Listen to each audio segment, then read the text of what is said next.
Wendy could tell that something was off when the older man and the girl stepped in. A look of desperation painted the man's face. There was also something sorrowful about how the little girl clung to his hand.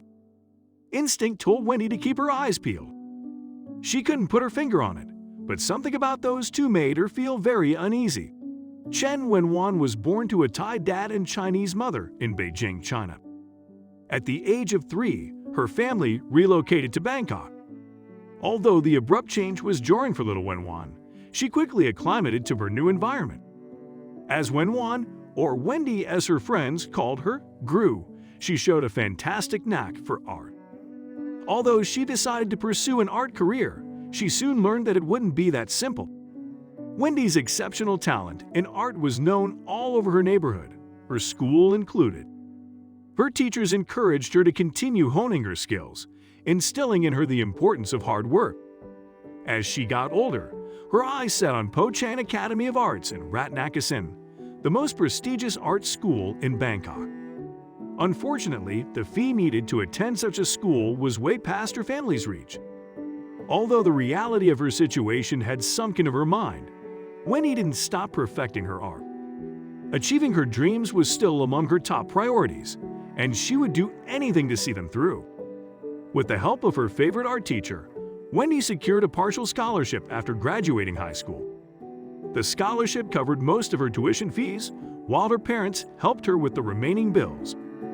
The only thing Wendy needed now was to cover a small portion as she worked to make her dreams a reality. Wendy set out to find a part-time job. After a lengthy search, she found a job as a waitress. She divided her time between art school and working part-time, finding the perfect balance. Although keeping the candle burning on both ends was sometimes overwhelming, she didn't keel under pressure. She was determined to achieve her dream and would stop at nothing no matter how challenging it got. Wendy worked at a restaurant called Shabu Shabu, which served several Asian cuisines.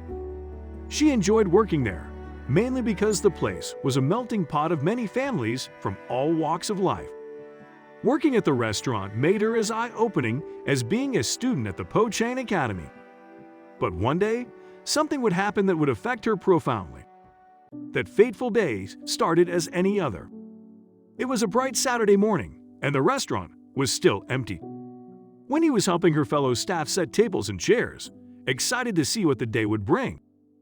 She'd expected to meet more interesting customers, as had been the norm since she started working. But that day a man and a little girl would walk in. Wendy was the first to see them. As she tried to find them a seat, she noticed something was definitely odd. Wendy noticed a striking contrast between the man and the little girl. While he was dressed shoddily with messy hair and grease-stained arms, the little girl was clean. Her hair was neatly cut just, and her clothes were pristine. But despite the glaring difference, the girl clung to the man's hand, looking around timidly as he led her across the restaurant. Wendy's experience since moving to Bangkok had been a positive one. However, that didn't mean she wasn't always alert. Cities are bad places for kids to get lost, and Bangkok was no exception. Wendy trained her eyes on the two customers with this thought in mind. She was keen to uncover what was happening between them. The rest of the staff were still busy setting up the restaurant, so Wendy attended to the customers. Her concern grew the more she hovered near them. The child was still clinging onto the man, this time holding on to the hem of his coat. The man refused to let Wendy seat them. Instead, he chose a booth in the most secluded section of the restaurant. Wendy's brows drew close. The man had chosen a seat where it would be challenging to keep an eye on him. Wendy offered to get them drinks, but the man just asked her to take the girl's order. The child ordered a kiddie's meal and a milkshake. The man said he wasn't going to have anything and quickly looked away. As Wendy walked toward the kitchen, she heard the child speaking in an animated voice while the man tried to speak in hushed tones to keep her quiet. Staying close to try and listen better, Wendy was distraught by what she heard. Wendy immediately felt guilty about her initial judgments and was heartbroken by what she heard. The man was actually the little girl's father, and it was her birthday. Unfortunately, It seemed the man only had enough money to buy a meal for her and not himself. Now the child was refusing to eat unless he ate too. His hushed tone and attempts to keep her quiet were due to him feeling ashamed about not having enough money for them to both eat. Speaking to a colleague about them, Wendy learned even more.